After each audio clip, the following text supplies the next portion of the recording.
Hola, bienvenidos otra vez al curso El Cielo. Ya nos toca la clase número 17, Embajadores de Dios. En la clase pasada hablamos de lo que significa para el cielo invadir a la tierra. Una idea un poco rara, pero hablamos de cómo nosotros, estando en el mundo, podemos traer la presencia de Dios a este mundo de varias formas.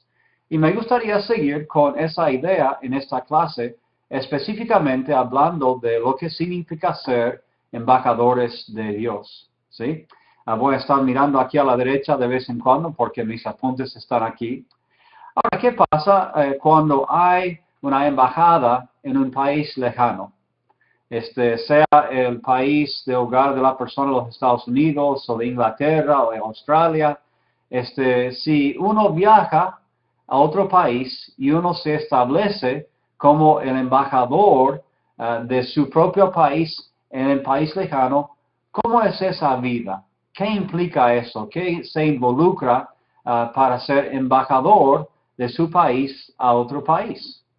Bueno, primero, literalmente y legalmente, es parte del país de uno. Aun si estoy en Buenos Aires, si soy el embajador de los Estados Unidos, pues esa embajada es parte de los Estados Unidos. Se considera legalmente y literalmente tierra de los Estados Unidos. Voy a compartir con ustedes algunos detalles de la vida de un embajador de un lugar que conozco. Como mencioné antes en otras clases, viví 7 años en Buenos Aires, Argentina, como misionero. Entonces voy a tomar algunos ejemplos del embajador de los Estados Unidos a Argentina, a Buenos Aires. Y voy a compartir con ustedes algo de esto. Vemos aquí la embajada de los Estados Unidos en Buenos Aires. De hecho, esto estaba a como 12 cuadras de nuestra casa donde vivíamos. Así que pudimos pasar y ver esta embajada. Grande, pero no demasiado grande. Pero ese pedacito de los Estados Unidos está establecido ahí, en Argentina. En el momento que hice esta clase, el embajador Wayne era el embajador de los Estados Unidos a Buenos Aires, Argentina, bajo el presidente Bush. Y esta es una cita que él dio como una cita normal en su vida normal. Dice: acabo de llegar de una reunión con Jorge Tayana, el ministro del Exterior de la República de Argentina, en la cual hablamos de eventos recientes. Le dije que le entregaría su mensaje a Washington por canales oficiales. Le compartí la perspectiva de los Estados Unidos sobre estos eventos.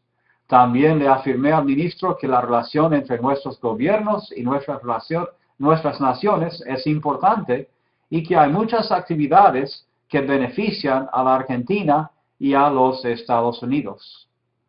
Ahora, fíjense en algunas de las cosas que dice en esta cita. Hablando de una reunión que él tuvo con otra oficial del gobierno argentino, él subraya algunas cosas que hace un embajador. Dice: le dije que le entregaría su mensaje a Washington.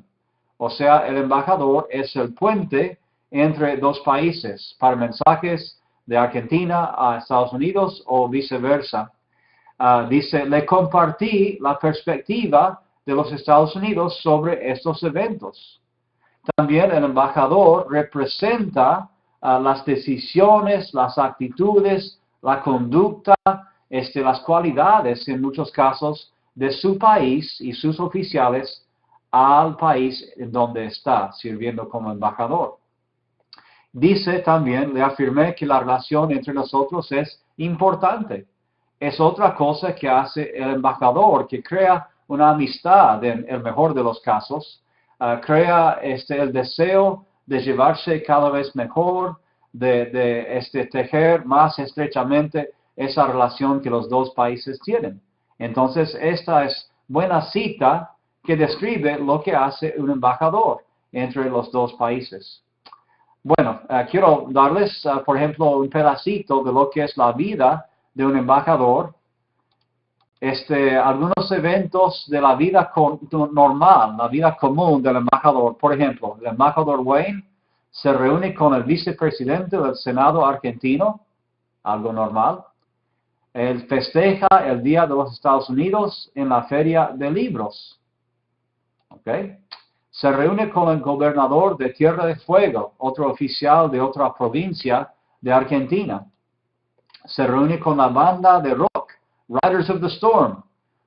Parece no tan oficial eso, pero aún así está mostrando una actitud de su gobierno hacia ese grupo. Se reúne con el presidente de la empresa química Dow, o sea, tiene contactos comerciales también. Visita el centro de rehabilitación de drogas, otra vez mostrando una actitud del gobierno que tiene hacia los que están luchando en varias cosas. Contribuye a las agencias antinarcóticas, otra vez demostrando la actitud del gobierno. Y se reúne con los alumnos de la primaria de la escuela Sargento. O sea que tiene contacto como buen político con todas edades, con todos tipos de gente, para poder extender la influencia de su país, de su gobierno, a muchos grupos distintos en ese país donde está. También es interesante notar cuáles servicios de emergencia provee la embajada a los ciudadanos de los Estados Unidos que están viviendo allá como nosotros vivíamos. Si algo les pasa a ellos, entonces, ¿cómo puede ayudarles el gobierno? Bueno, monitora el bienestar de los niños involucrados en disputas de custodia cuando el niño está en ese país. O sea que representa al gobierno y la influencia del gobierno para afectar esos conflictos. También visita a los ciudadanos encarcelados, a veces justamente, a veces injustamente, y provee información acerca de abogados que son accesibles para ellos. O sea, les ayuda a conseguir la ayuda legal que necesitan. También provee ayuda a los ciudadanos que son víctimas de accidentes o desastres. Si hay incendios, terremotos, diluvios, accidentes de tránsito, si están involucrados de alguna forma, pues la embajada está ahí para servirles para recuperarse o para volver a su país. También ayuda con trámites como visas, pasaportes o certificados de nacimiento. Eso todo experimentamos ahí en esa embajada y eran bastante eficientes, gracias a Dios. Esto es mayormente lo que hace la gente en otro país con la embajada. Normalmente, si todo va bien, uno jamás ve a la embajada, jamás va a la embajada, no quiere ir porque normalmente implica algún problema, pero está para ayudar en estas áreas. Y en casos de emergencias, sirve como lugar de refugio para los ciudadanos que están en peligro. Interesante. Otra vez, como dije, la embajada misma es un pedazo de los Estados Unidos allá. Entonces, si uno llega a esa embajada, está seguro, no puede ser echado o entregado al gobierno del país a menos que tengan acuerdos de extradición. Pero por lo menos tienen un tiempo de refugio para decidir todo eso y averiguar cuál es la situación. Entonces, otra vez, aparte de la vida normal del embajador mismo, la embajada provee estos servicios. ¿Qué más? Bueno, miren todos estos días que festeja la embajada. Una variedad de fechas de Argentina y fechas de los Estados Unidos. Uno dice, ¿y cuándo trabajan? Si festejan todos los feriados estos, parece que casi nunca trabajan. Pero es importante para todos poder festejar días argentinos y los estadounidenses también. Porque para los argentinos quieren saber que la embajada y por extensión los Estados Unidos respetan o valoran sus costumbres o sus eventos importantes en la historia. Y también para los argentinos es importante que sepan algo de las costumbres y eventos y fechas importantes de los Estados Unidos. Y así muchas veces tienen fiestas, a veces desfiles, invitan a argentinos y estadounidenses de la misma forma. Una vez fuimos al 4 de julio, la celebración del 4 de julio, Día de Independencia de los Estados Unidos, estando en Buenos Aires. Y fue un poco raro porque allá el 4 de julio cae en el invierno en vez del verano. Entonces no había algunas actividades que normalmente hacíamos, como ir a nadar o algo así. Pero fue interesante festejar ese día en otro país con otros ciudadanos de los Estados Unidos. Bueno, y también, tristemente, la embajada puede ser el enfoque de ataques contra los Estados Unidos. Cuando un grupo o el gobierno a veces quiere expresar su opinión negativa contra alguna política, alguna decisión, alguna persona, a veces miran lo único físico, lo tangible que tienen en el país y lo atacan. Y esto es lo que vemos en esta foto, que una embajada destruida por el enojo de un grupo contra los Estados Unidos. Por supuesto, también los ciudadanos pueden recibir ataques donde viven, pero normalmente la embajada sirve como el primer enfoque de esa venganza, de ese tipo. Entonces, vemos que hay varias actividades y varios poderes, varios tipos de influencia que tiene el embajador y también la embajada. Y sirve un propósito importante, ayuda a mantener la paz, ayuda a conocer más al país, es una forma de mostrar cómo son los ciudadanos de un país a los de otro país. Y vimos nosotros, viviendo en la Argentina, que los argentinos en general, muchos no habían conocido nunca a un estadounidense. Y por supuesto no habían ido a la embajada, por ejemplo. Entonces, la única impresión que tenían de los Estados Unidos a veces venía por los estadounidenses que conocían, como nosotros, o por la embajada, o por la actitud del embajador, ¿sí?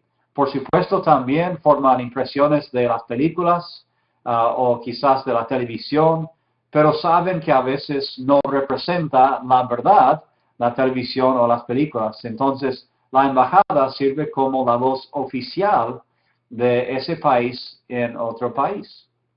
Eso puede ser muy bueno.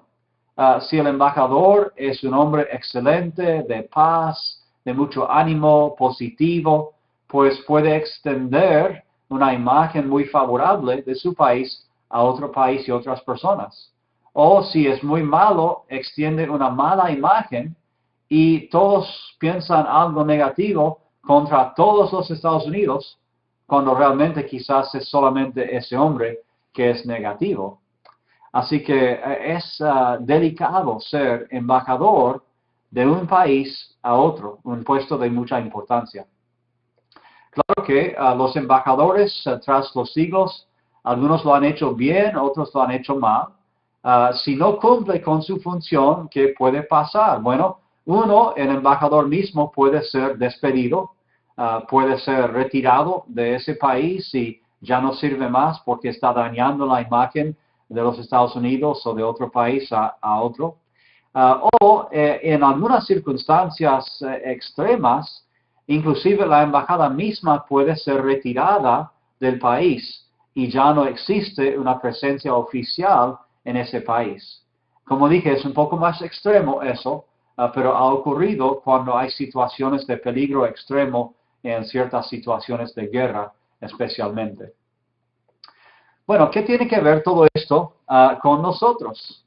Bueno, la Biblia, Pablo en 2 Corintios 5:17, habla de nosotros como nuevas criaturas y habla de esa misión que tiene el cristiano ya, y usa la palabra Pablo en ese contexto de que somos embajadores de Dios. ¿Qué significa eso para nosotros? Bueno, según lo que vimos en el libro Cuando el cielo invade la tierra, podemos traer una parte del cielo a esta tierra siendo embajadores de Dios. Somos de ese reino. Tiene costumbres diferentes, tiene festejos diferentes, tiene lenguaje diferente también. ¿cómo va a saber la gente cómo es el reino de Dios y cómo es Dios mismo, cómo es Cristo, si no les damos una buena imagen de eso? Somos embajadores que representamos a Dios y a Cristo. Realmente es una carga muy importante, porque Dios y Cristo no son visibles en la carne por ahora. Somos las caras y las manos y los pies de Dios y Cristo aquí. Entonces seamos buenos embajadores. Usando este esquema que hemos desarrollado, pues, de lo que hace y lo que es una embajada, lo que hacen los embajadores, vamos a volver a mirar esos temas en un sentido espiritual. Vamos primero a Efesios 3, versículos 10 y 11. Y Pablo habla de su carga en particular y después lo extiende a la iglesia.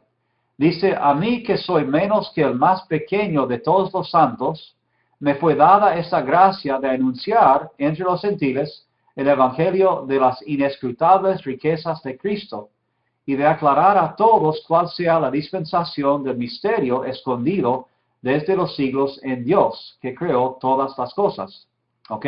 Fíjense en esta parte. Para que la multiforme sabiduría de Dios sea ahora dada a conocer, ¿cómo? Por medio de la iglesia. A los principados y potestades en los lugares celestiales, conforme al propósito eterno que hizo en Cristo Jesús, nuestro Señor. O sea que el plan de Dios siempre ha sido que Él iba a dar a conocer su plan y su naturaleza a través de nosotros. Primero por Cristo y después por nosotros. Representamos una parte del cielo que invade la tierra. Y este lenguaje también se expresa un poco en Efesios 6, en versículo 11 en adelante. Habla de lenguaje como de guerra y dice, vestíos de toda la armadura de Dios, para que podáis estar firmes contra las acechanzas del diablo. Porque no tenemos lucha contra sangre y carne, sino contra principados, contra potestades, contra los gobernadores de las tinieblas de este siglo, contra huestes espirituales de maldad en las regiones celestes. Por tanto, tomad toda la armadura de Dios para que podáis resistir en el día malo, y habiendo acabado todo, estar firmes. Entonces, ¿qué implica? En este mundo, ¿quiénes están? Bueno, Cristo ya se fue al cielo, está presente con nosotros a través del Espíritu, pero nosotros somos los representantes de Dios en este mundo. Y vamos a batallar en esta guerra, tanto espiritual como física a veces, ¿sí? Pero mayormente espiritual. Estamos invadiendo el terreno del diablo aquí en este mundo temporalmente. Y queremos ganar a gente para que sean ciudadanos del reino de Dios. Bueno, Filipenses 3 también menciona otra cosa. Un pasaje famoso empezando en 18. Pablo dice, porque por ahí mandan muchos, de los cuales os dije muchas veces, y aún ahora les digo llorando, que son enemigos de la cruz de Cristo, el fin de los cuales será perdición, cuyo Dios es el vientre y cuya gloria es su vergüenza, que solo piensan en lo terrenal. Mas nuestra ciudadanía está en los cielos, de donde también esperamos al Salvador, al Señor Jesucristo. Tenemos ciudadanía, pero no celestial, aunque somos de países aquí, eso no es lo más importante para nosotros como cristianos. Primero y ante todo somos ciudadanos celestiales, ¿sí? Y después ciudadanos de los países. Vivimos aquí como embajadores de ese país celestial. Y somos embajadores de Dios. Vamos a ir a mirar ese pasaje que les mencioné en 2 de Corintios 5, 16 al 20. Y Pablo describe su ministerio y el nuestro así. De manera que nosotros de aquí en adelante a nadie conocemos según la carne. Y aun si a Cristo conocimos según la carne, ya no lo conocemos así. De modo que si alguno está en Cristo, nueva criatura es. Las cosas viejas pasaron, y aquí todas son hechas nuevas. Y todo esto proviene de Dios, quien nos reconcilió consigo mismo por Cristo, y nos dio el ministerio de la reconciliación, que Dios estaba en Cristo reconciliando consigo al mundo, no tomándoles en cuenta a los hombres sus pecados, y nos encargó a nosotros la palabra de la reconciliación. Así que somos embajadores en nombre de Cristo, como si Dios rogase por medio de nosotros, os rogamos en nombre de Cristo. Embajadores de Cristo, como si Dios rogase por medio de nosotros. Lo está haciendo si cumplimos esta función. Y como el embajador viene de su país a otro país, muchas veces los idiomas son diferentes, ¿sí? Inglés, español, o en este caso, el lenguaje mundano o mundial de este mundo carnal, o el lenguaje del cristiano espiritual. Vamos a ir a 1 Corintios 1, empezando en 18. Y Pablo dice así acerca de este lenguaje, este pensamiento. Porque la palabra de la cruz es locura a los que se pierden, pero a los que se salvan, esto es a nosotros, es poder de Dios. Fíjense en el contraste entre los dos en todo este pasaje, ¿sí? Locura para algunos, ese lenguaje, esa forma de pensar, pero sabiduría para los que son cristianos. 19. Pues está escrito, destruiré la sabiduría de los sabios, desecharé el entendimiento de los entendidos. ¿Dónde está el sabio?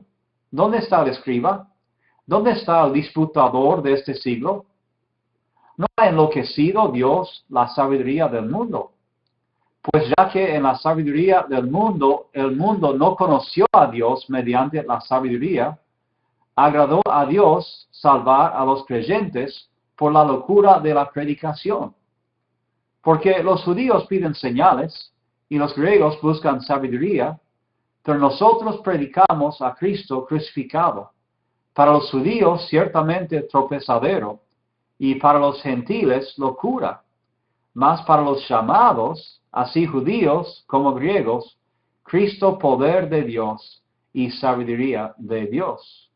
Porque lo insensato de Dios es más sabio que los hombres, y lo débil de Dios es más fuerte que los hombres. Y en el capítulo 2, Pablo sigue hablando acerca de su mensaje y dice, no propuse saber entre vosotros cosa alguna, sino a Jesucristo y a este crucificado. Eso les parecía locura, ¿sí? Dice que no fue con palabras persuasivas de sabiduría humana, sino con el poder de Dios. Y siguió en el resto del capítulo 2, si siguen conmigo, en 6 dice, sin embargo, hablamos sabiduría entre los que han alcanzado madurez, y sabiduría no de este siglo, ni de los príncipes del siglo que perecen.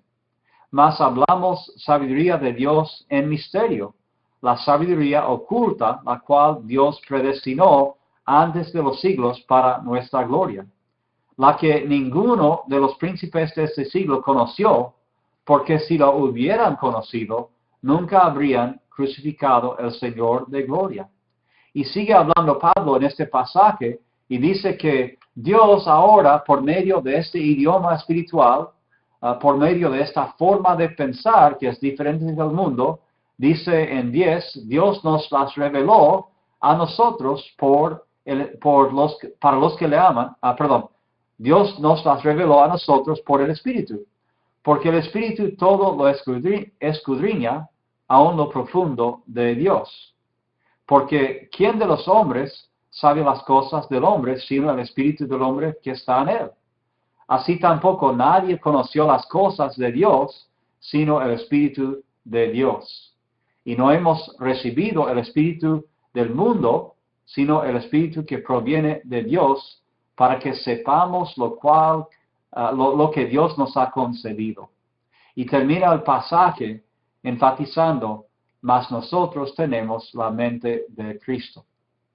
Bueno, como el idioma que uno habla afecta todo lo que hace y piensa, también el idioma, la forma de pensar de nosotros afecta cómo miramos el mundo alrededor. Afecta cómo miramos los que no son cristianos, cómo vamos a acercarnos a ellos. Tenemos que conocer bien nuestro idioma, pero también entender su idioma para poder comunicarnos con ellos.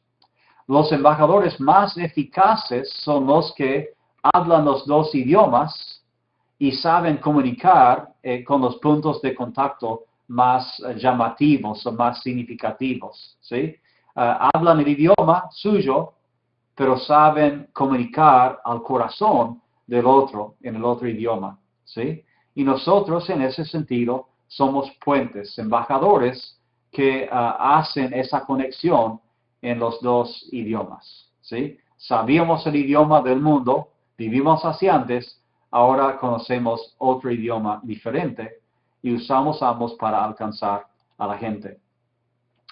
También, como mencionamos, que las embajadas festejan tanto los días de su propio país como el país donde están. En el reino celestial también tenemos eventos especiales, mencionando 3 especialmente. Mateo 26 en adelante, es la institución de la Cena del Señor.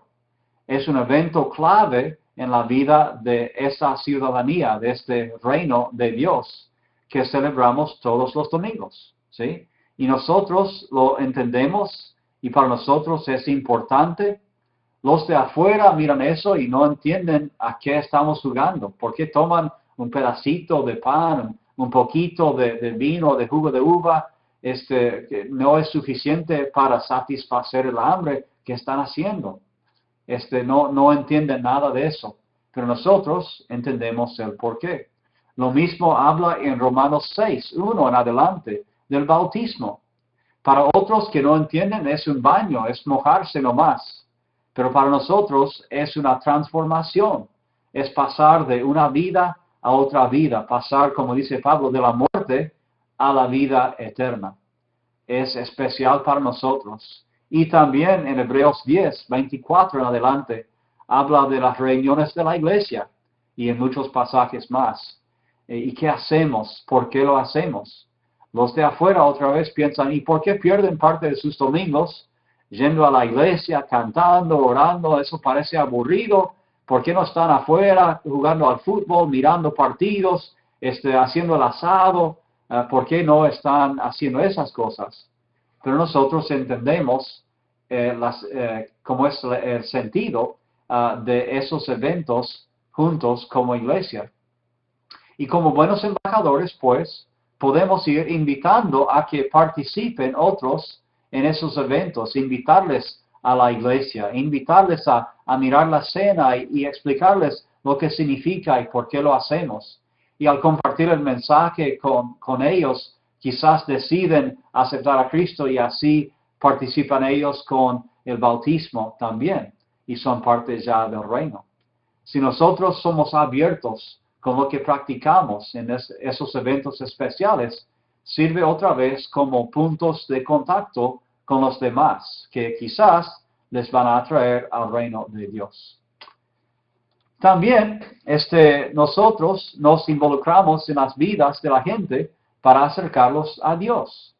Esto es algo que no siempre hemos hecho muy bien. La tendencia de los cristianos a veces ha sido encerrarse, imaginar la iglesia física o la iglesia como cuerpo de Cristo como una fortaleza. Y nos encerramos en la fortaleza, cuidamos bien la fortaleza, protegemos la fortaleza, aseguramos que los niños nuestros, los bebés espirituales, estén dentro de la fortaleza para no ser afectados por el mundo afuera. Y mandamos invitaciones por las puertas y ventanas de la fortaleza hacia afuera, invitándoles a acercarse y entrar a la fortaleza si es que quieren saber más. Pero en muchos casos la gente no quiere entrar a la fortaleza.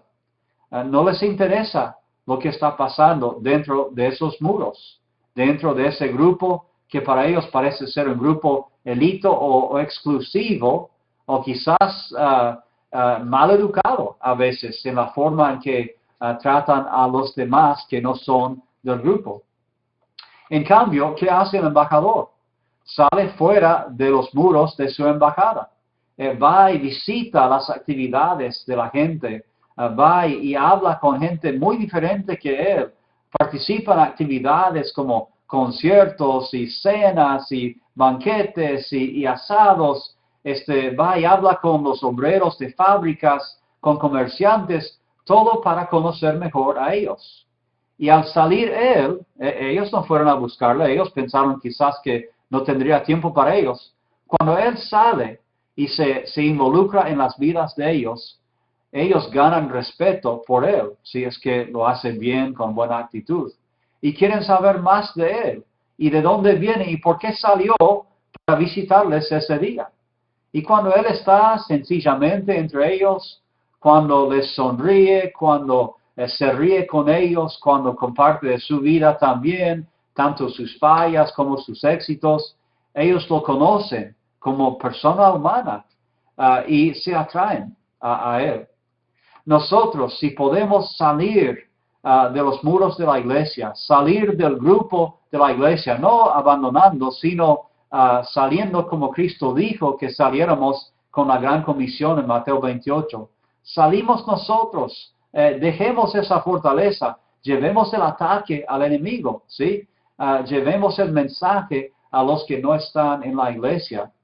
Podemos involucrarnos en sus vidas y así ganaremos mucha gente más cuando participamos primero en sus vidas.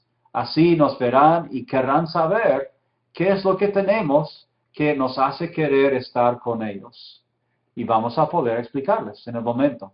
Pero sin salir, sin involucrarnos en sus vidas, en momentos malos y buenos, pues la mayoría de la gente no se acercará a nosotros y no querrá saber nada de nosotros. Es algo triste saber que por ser embajadores de Dios, como las embajadas físicas, también vamos a sufrir persecución o ataques a veces. Cristo lo dice también en Juan 15, empezando en versículo 18, cuando les dice a los discípulos, si el mundo os aborrece, sabed que a mí me ha aborrecido antes que a vosotros.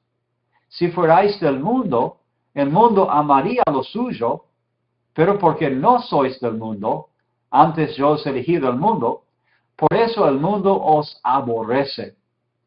Acordaos de la palabra que yo os he dicho, el siervo no es mayor que su Señor. Si a mí me han perseguido, también a vosotros os perseguirán. Si han guardado mi palabra, también guardarán la vuestra. Mas todo esto os harán por causa de mi nombre, porque no conocen al que me ha enviado. Lo mismo aplica a nosotros también. Somos embajadores de Dios. Y si la gente ha escuchado cosas de Dios o le culpan a Dios por algún desastre de su vida, quizás una enfermedad, una muerte de alguien, una injusticia en el trabajo, o quizás si no les caemos bien por otros motivos de doctrina o práctica, si son de otros grupos religiosos que están en contra, pues recibiremos ataques de ellos, ¿sí?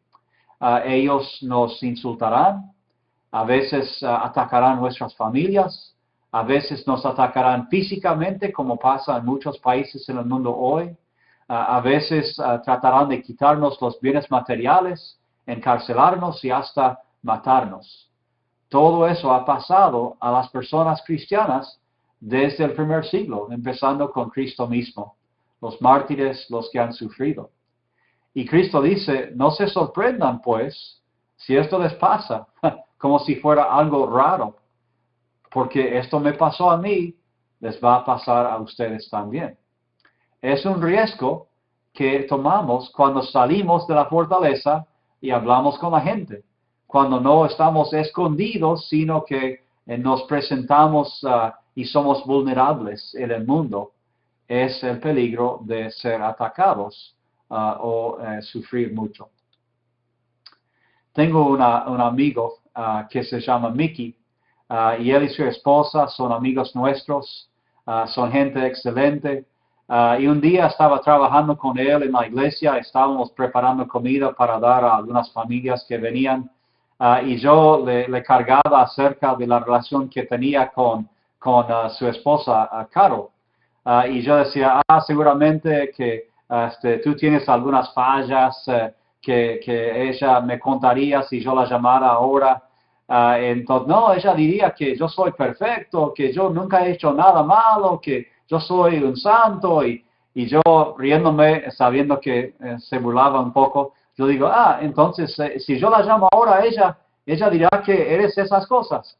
Y él dice, sí, llámala. Entonces, yo voy a ganar esto. Entonces la llamé, saqué mi celular y la llamé. Y le conté un poquito, pero dije, y ahora, Carol, ¿qué dices de Mickey? ¿Cómo es estar con él? Y ella me dijo, vivir con Mickey es un pedacito del cielo. Y por un lado me reía porque era gracioso, por otro lado había perdido lo que había hablado con Mickey, sí. Y colgué y él me preguntó, ¿y qué dijo ella? Y tuve que confesar lo positivo de lo que ella había dicho. Y él se rió de mí. Y siempre después esa frase siguió entre nosotros. Sí, estar conmigo es el pedacito del cielo, ¿sí? Ahora, es cierto, ellos son buena pareja. Pero ¿no será cierto también que estar con nosotros como cristianos podría ser un pedacito del cielo para los demás? Si ellos nos ven a nosotros y ven cómo hablamos y cómo tratamos a los demás, a nuestras esposas y esposos, a los hijos, las colegas, los amigos, si ven nuestra conducta y somos cristianos verdaderamente, ellos sabrán que algo es diferente. Y de hecho, un pedacito del cielo habrá invadido esta tierra. Y donde quiera que vayamos, nosotros llevamos esa porción del cielo donde estemos. Es como llevamos una linterna en la mano y donde estemos, iluminamos esa parte del lugar, de la sala, de afuera, porque lo llevamos con nosotros. Podemos hacer lo mismo. Podemos ser embajadas portátiles de Dios, porque el cielo existe donde estamos. En Juan 14, 9, Cristo dice algo muy parecido. Él dice, si me has visto al Padre. Y esa es la pregunta buena. Si la gente nos ha visto, ¿han visto a Cristo? ¿Han visto al Padre? Yo creo que todos diríamos que, bueno, algunos días habrán visto a Cristo. Otros días no tanto a Cristo. Quizás la imagen o la fama de Cristo sufriría según nuestra conducta algunos días. Pero poco a poco podemos ser cada vez mejores embajadores de Cristo en este mundo, ¿sí? La iglesia entonces puede elegir representar a Dios de manera amante, eficaz, valiosa a la gente. Y así comunica cómo es Dios hacia la gente. Y también como embajadores podemos traer las necesidades del mundo, de los que no son cristianos todavía, traer esas necesidades a los pies de Dios y interceder por ellos en este mundo. Ese es el desafío, ser embajadores de Dios, establecer pedacitos del cielo donde está la iglesia y donde estamos nosotros. Espero que seamos buenos embajadores en esa carga. Que el Señor los bendiga. Nos vemos en la próxima clase.